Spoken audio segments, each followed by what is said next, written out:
Next lesson is 5.5, applying systems of equations. So this whole lesson is on word problems, gentlemen.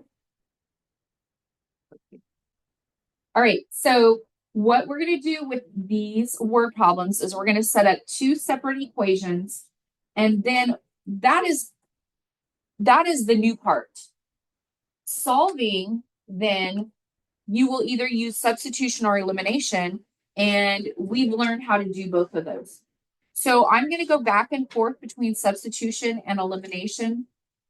And when we are looking at the two equations we have, we basically are just looking at them and seeing, okay, which method makes more sense to use?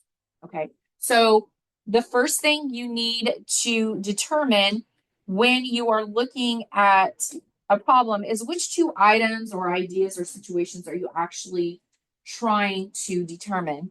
And then step 2, write an equation that represents each situation. Okay. Now, let's look at this first one. And we've done equations like this already in semester 1. But now we're creating two equations.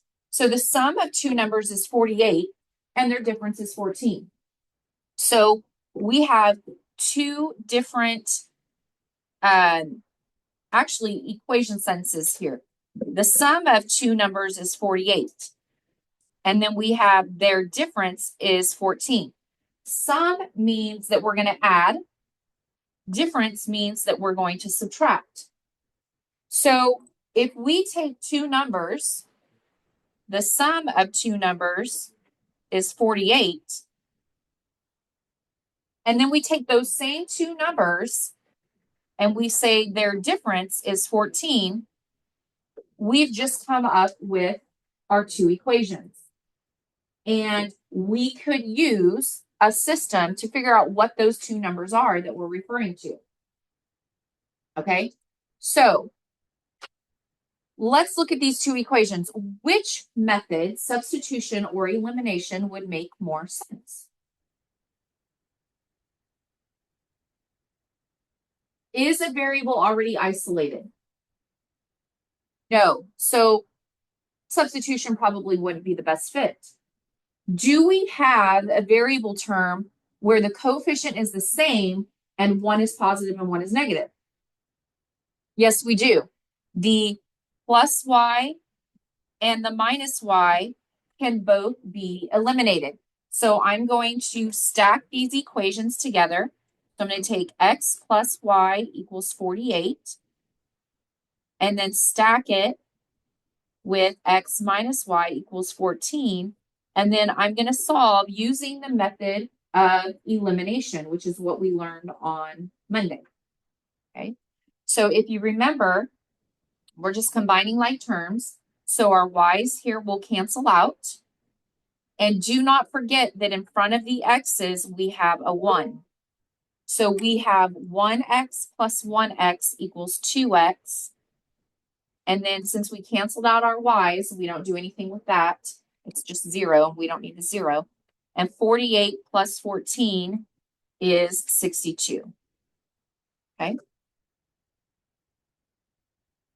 And then in order to figure out x, we're going to divide both sides by 2. And we get x equals 31. So one of our numbers is 31. Now we have to figure out the other number. To figure out the other number, we're going to take one of these equations and we're going to substitute 31 into one of the equations for x so we can solve for y. Now I'm going to choose the first equation. X plus y equals 48. And I am going to plug 31 into the x, and so I can solve for y. So I have 31 plus y equals 48. And now I'm just going to solve it. Oops.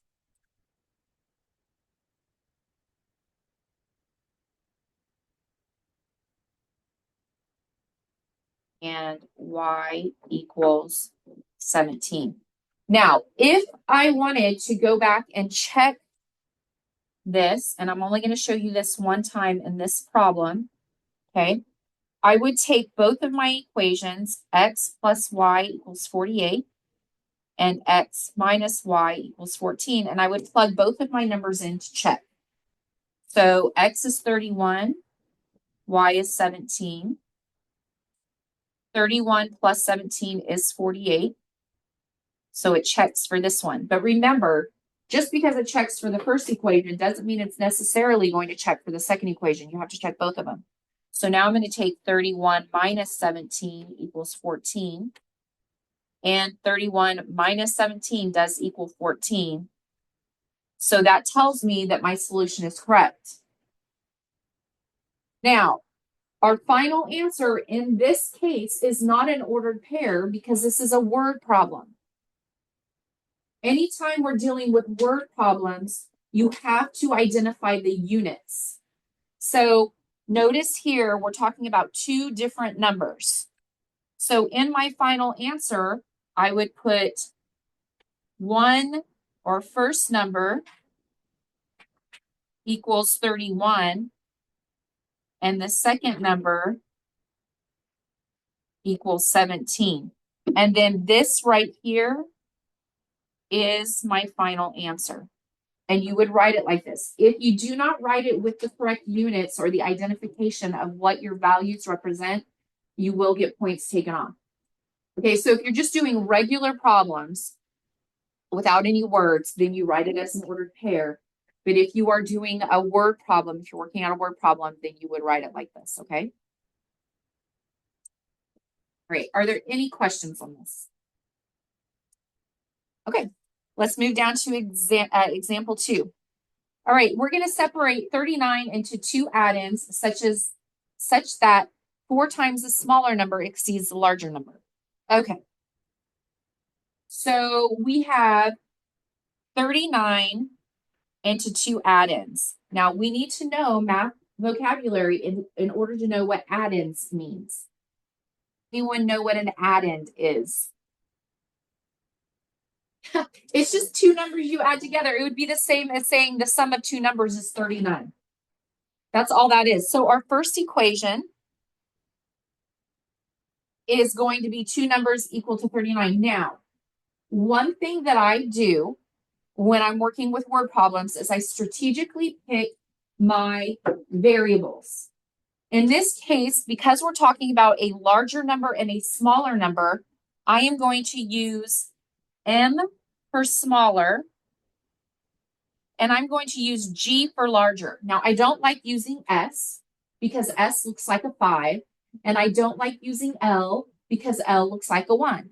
So I'm going to choose two letters within the word that represent each one so that when I get down to my final answer, I don't have to remember, okay, which one was X and which one was Y. Now, if you want to use X and Y and try to remember that, that is perfectly fine. I know a lot of students don't like to mix up the variables. So that is okay with me. But this is what I'm going to do.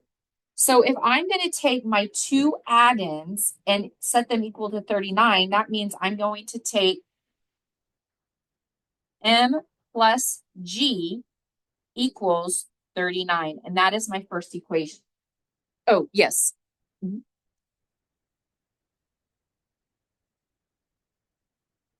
All right, now we need our second equation. Our second equation is going to be this one. 4 times the smaller number exceeds the larger number by 6. That's kind of confusing. So let me write this out up here. 4 times my smaller number exceeds means add my larger number by 6. But we really cannot write it like that.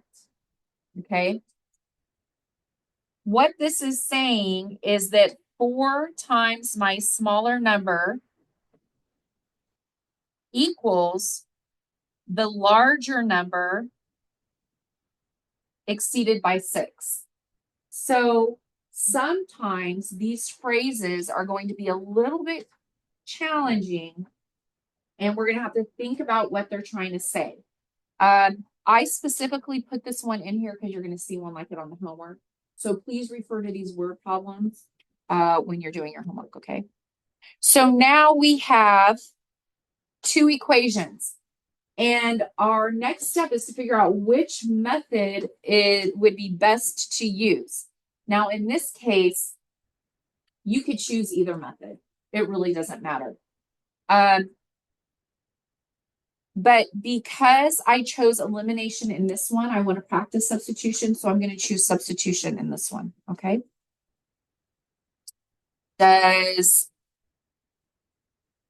Actually, would anyone choose elimination on this one? You would? How would you, if you chose elimination, what would you do so that we could eliminate?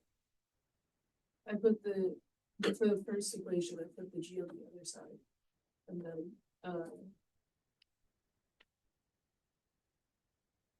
put the 39 minus G, times 4 for the other equation. Oh, so you're saying you would use substitution? Oh my gosh, that is substitution. That is, no, that's fine. That's fine. So that's good. So if you wanted to use substitution, you could subtract G over here, and then you're going to get M equals negative G plus 39, and you would just plug it into the M. If you wanted to do elimination over here, you could subtract G on both sides so that you could eliminate G. Okay. So either way works. I'm kind of curious though, who prefers substitution over elimination? Raise your hand if you like substitution better. Okay. Raise your hand if you like elimination better. And then I'm assuming the rest of you don't care. Okay. All right. Let's go ahead and in this case, I changed my mind. I'm going to go ahead and use elimination. So let's subtract G on both sides. Okay. Thank you.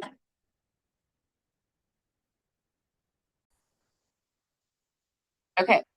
So we're going to take, and we're moving the G over. So now we have 4M minus G equals 6.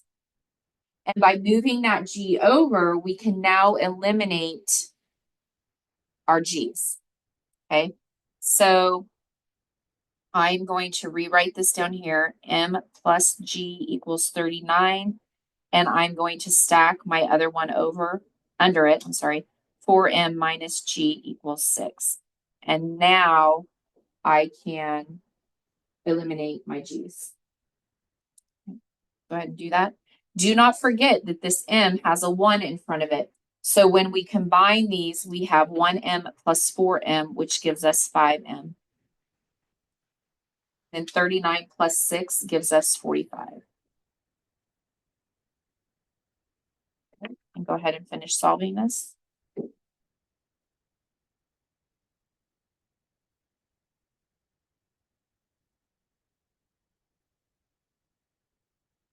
So we have M equals 9. Is M the smaller number or the larger number? It's the smaller number. I know that because I chose M for small. If you chose X or Y, then you might have to go back up and look at which one you chose. So now what we're going to do is I'm going to take one of the original equations and I'm going to plug M into that equation and solve for G. So, and just so you know, you could choose either of the original equations or you could choose the one that you rearranged. It doesn't matter.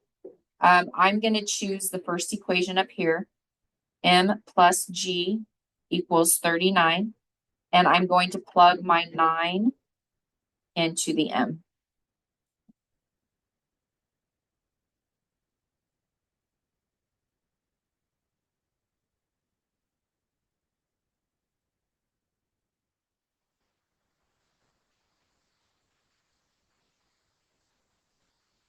Once I have my numbers, I can mentally plug them back in. I know that 30 plus 9 equals 39.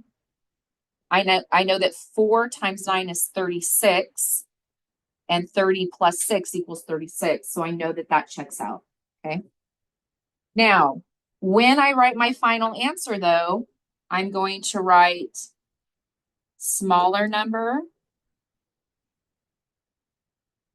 is 9. Larger number is 30. And so then that would be my final answer up here.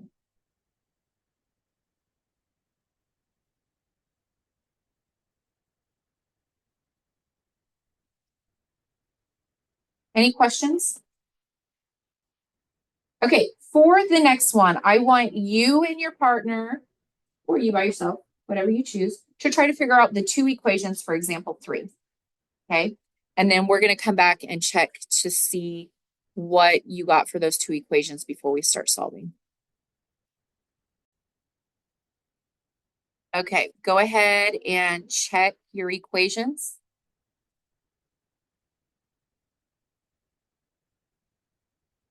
Are there any questions on the equations? Okay, which method should we use? Why?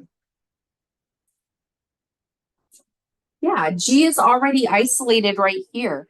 So since G is isolated, I'm just going to take 8 plus 3m, and I'm going to plug it into this equation where G is. So I have 8 plus 3m, write the rest of my equation, minus m equals 10. And now I can solve. Now in this case, I can combine my like terms. I have 3m minus m. So I have 8 plus 2m equals 10. And then I could just keep solving to find my smaller number and then substitute that in to find my larger number. So I'm going to go ahead and have you solve that on your own. And then when you are finished, check your answer up here. Okay.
Okay. Check your answer once you have it.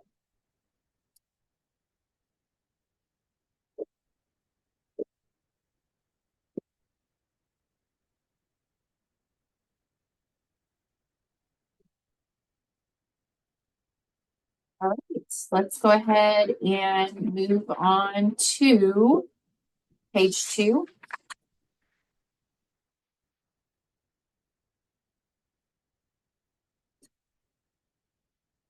Okay, so we're going to pick up the pace just a little bit with the solving, and we're going to make sure we understand how to do the equations.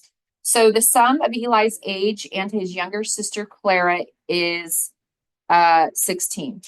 So we have Eli's age, I'm going to make that an E, Clara's age, I'm going to make that a C, and the sum of their ages is 16. So that tells me that when I add Eli's age to Clara's age, we get 16.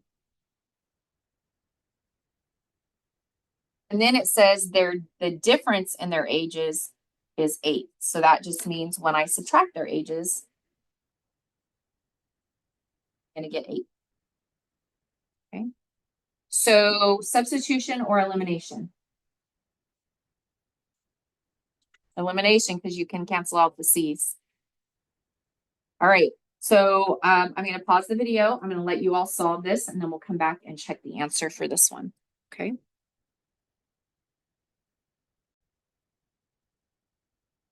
Go ahead and check Eli and Claire's age. Make sure that you're putting the units. So 12 years old. So I just abbreviated YO for years old. You need to make sure you do that. On the next couple, you're going to have units also that you need to write in. Okay.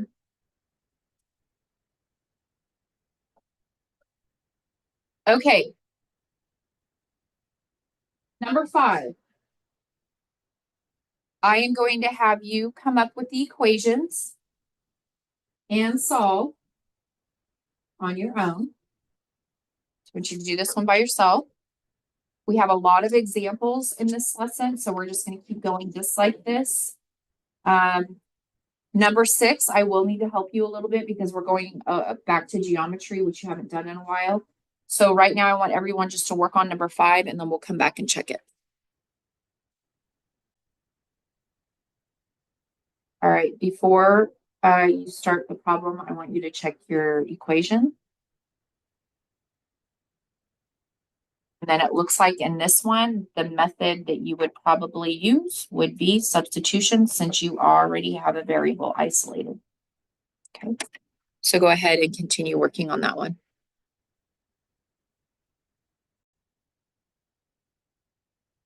Here is the answer for example 5.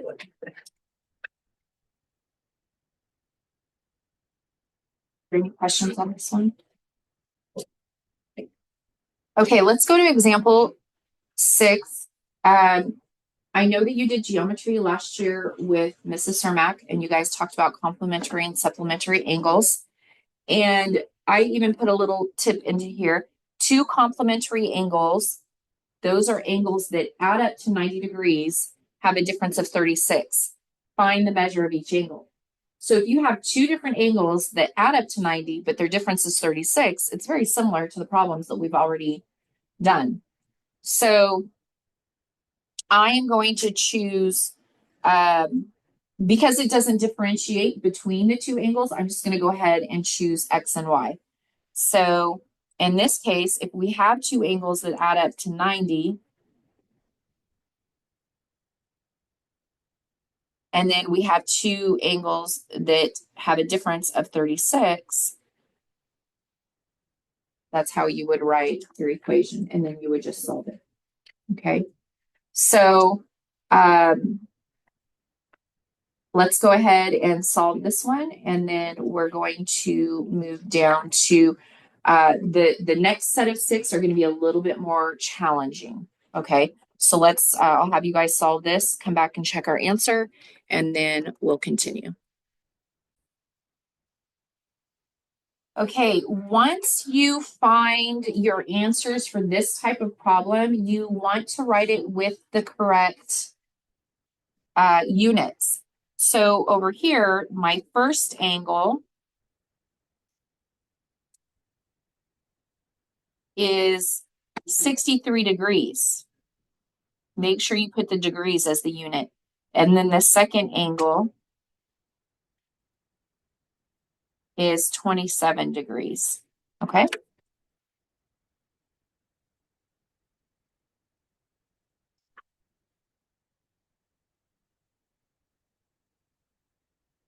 Let's go ahead and move to,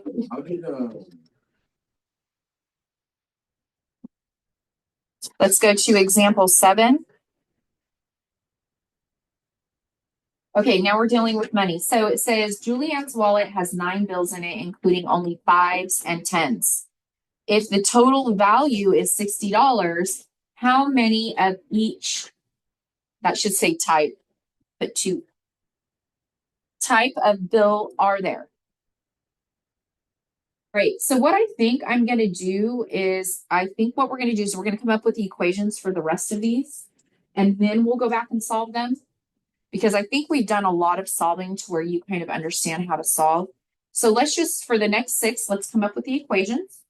And then we'll do solving later. Okay, so if Julianne's wallet has 9 bills in it, including 5s and 10s, and the total value is 60, how many of each? So I'm going to use F for 5s, and I'm going to use a curly T for 10s, even though I don't like that. That's what I'm going to do. Okay. So we know that the total of the 5s and 10s is 9. So how are we going to write that one? Somebody give me the equation for that one. 9 equals F plus T. Yep.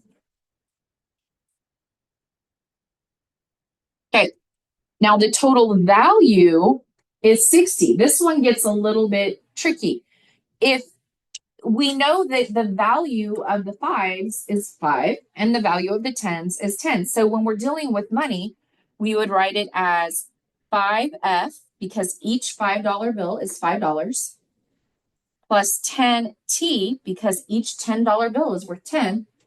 And when you add all those together, it says that we have a total of $60.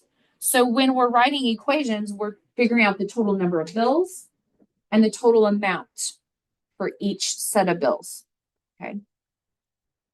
And then in this case, how would you solve this one?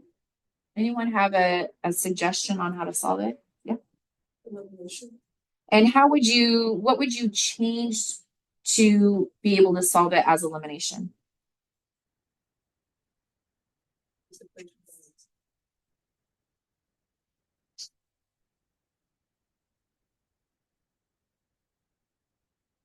balance. You're right. Multiply it by -5. Five. Yep, you would multiply this by -5. Okay. That way you would, your F would become a -5 and you'd be able to eliminate that, okay? All right, let's go down to example 8. We're gonna get that one started. It says that a rectangle has a perimeter of 82 feet and its length is 21 feet longer than its width. Now, because perimeter uses the variable L, we're going to use that variable. So we're just going to do a curly L and then a W for width. Now, does anyone remember the formula for the perimeter of a rectangle?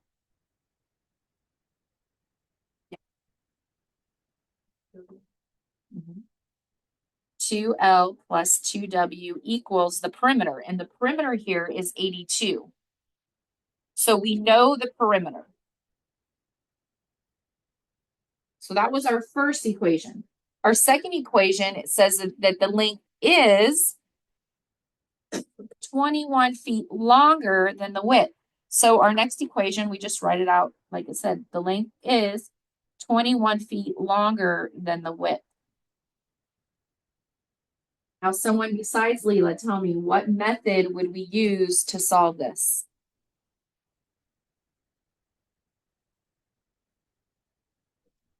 Substitution. We would take what L equals here and we would plug it into the equation right here. Okay. All right, let's go down to example 9. Mason spent a total of $20 on oranges and apples at the supermarket. If he paid $4 less for oranges than he did for apples, how much did he spend on each? Okay, the variables that I'm going to use, G for oranges and P for apples. You could use A for apples if you want. I'm going to use P. All right. Come up with this equation on your own. And then I want you to check it up here. So I'm going to give you a minute to write your equation down. All right.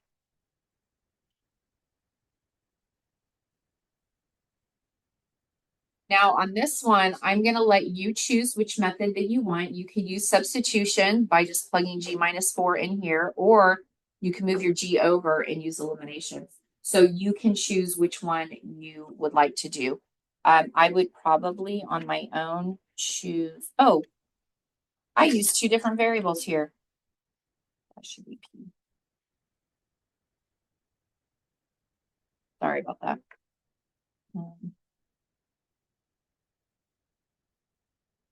Nope.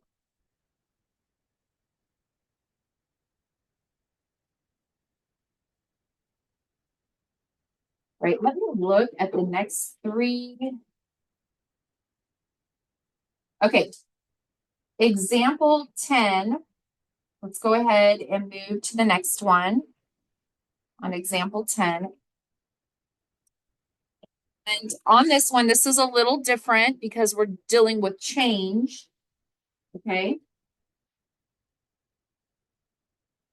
So on 10, it says a jar contains $2.45 in dimes and quarters. So I'm going to use D and Q. Okay. The number of dimes is 2 more than twice the number of quarters.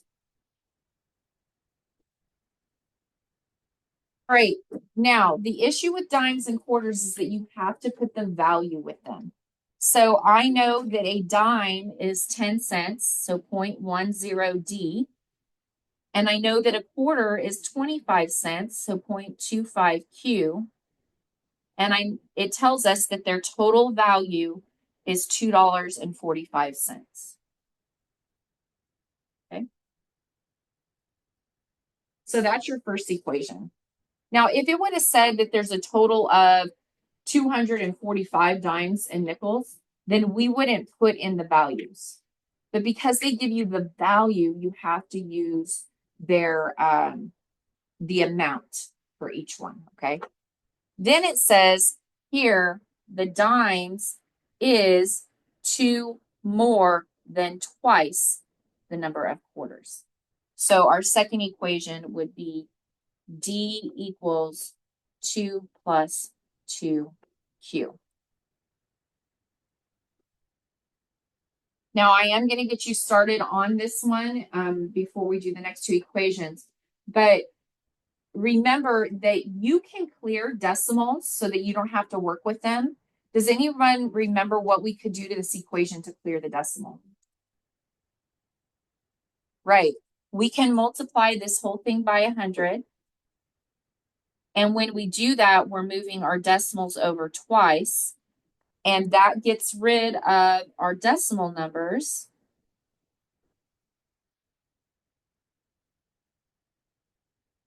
So that we don't have to deal with decimals.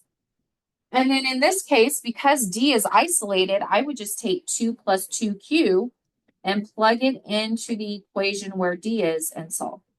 Okay.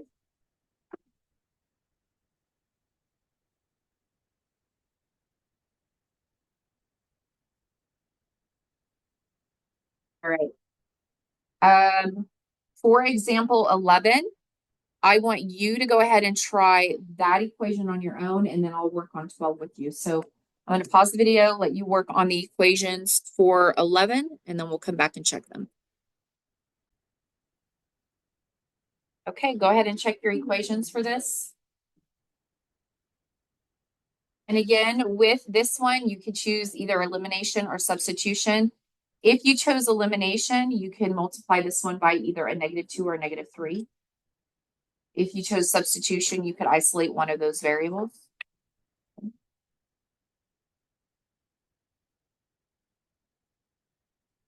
Questions? Okay, let's go down to example 12. We have done equations like this, okay? So this is a refresher.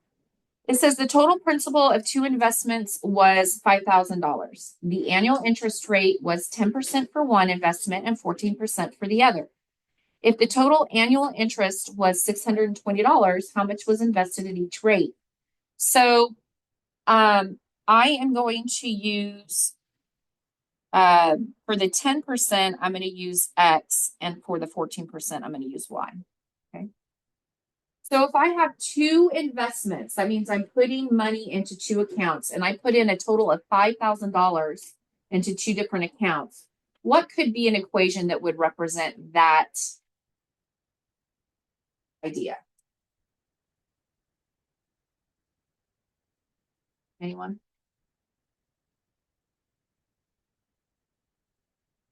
If I have two accounts, my first account is X, my second account is Y, and I invest a total of $5,000.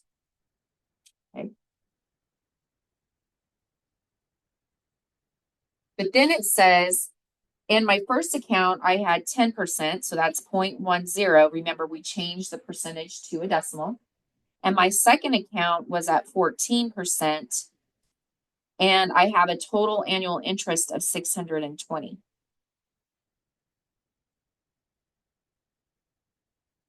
Now, if I wanted to get rid of the decimals, I could still multiply this whole thing by 100. But on this one, you have to be careful because look at 620. There's not a decimal shown there. But we know there's one at the end. So then we move it over twice and we add 2 zeros. So in this case, when we eliminate the decimals, we get 10x plus 14y equals 62,000. Okay. And then we could solve. And again, you can use elimination or substitution for this one, whichever one you prefer. Okay. Okay. For the next 10 minutes or so, what we're going to do is we're going to go back to problem number 7, and we are going to start solving. Okay. And periodically, I will show the answers up here. Okay, so let's go ahead and start working on these, and I'm going to pause the video while we work, and we're going to come back and check.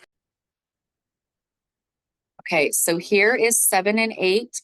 Do not forget that when you're doing measurements that you write the units down. So 31 feet and 10 feet for 8.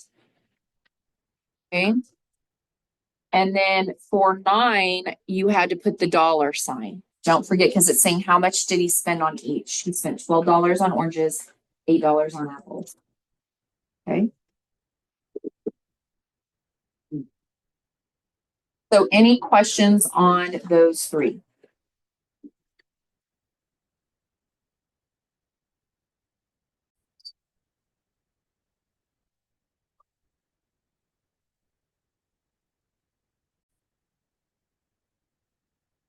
Okay, so now we're going to go to the back and let's look at this a little bit.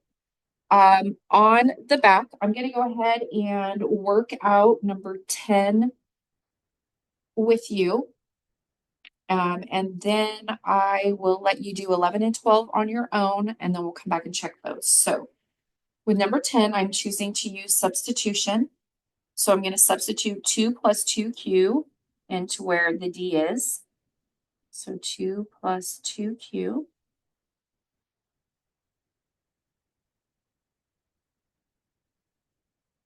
Right. So I'm going to distribute my 10. We have 20 plus 20q plus 25q equals 245. Now I'm going to combine my like terms of positive 20q and positive 25q.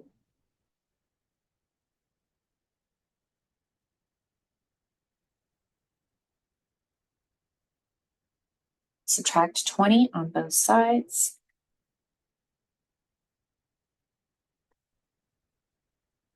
$45q equals 225. I'm going to divide both sides by 45. 225 divided by 45 is 5. Okay. Okay. Next, I'm going to take the second equation we came up with, and I'm going to plug q equals 5 into this equation for q so I can solve for d.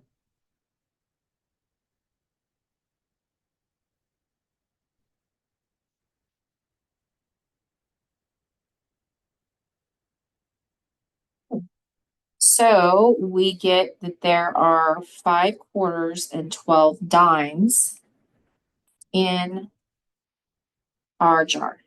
So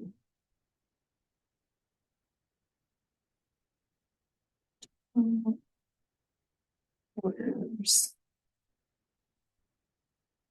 5. Okay. All right. So now I'm going to pause the video. I want you to work out examples 11 and 12, and then we'll come back and check those and be done. Okay, and here are the final 2 problems, examples 11 and 12. You will know that notice that I did use elimination for both, but if you chose substitution, that is fine. Either way will work, and if it was done correctly, you should get the same answer. Again, do not forget the units. So on 11, I put pounds, and on 12, I referenced the rate that each principal amount was invested at. So make sure that you do that. And that concludes lesson 5.5, applying systems of equations.